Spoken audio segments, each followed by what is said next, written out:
Hi, this is Quinn with Impeccabilities powered by Kaizink, and today I'm going to show you how to run a nozzle check on the Epson S7170. So this is the main screen here on the front of the printer. We're going to hit the maintenance button right here, which is the one with the printer and the wrench. And then we're going to do print head nozzle check. We want it to print at the right, which just means it's going to print over here closest to the print head. We hit start.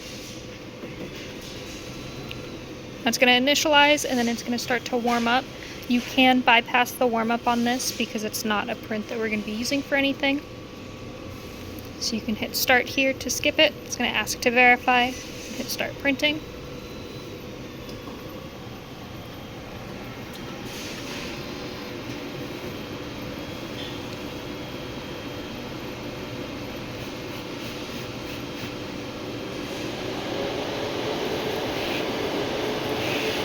So now it's going to do a nozzle check.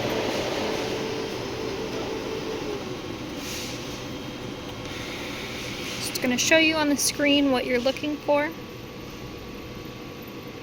So you want to make sure there's no breaks in those lines, that they go all the way to the edge. So you want to look at that pattern. Looks good. So we're just going to hit OK, and then we're ready to start printing.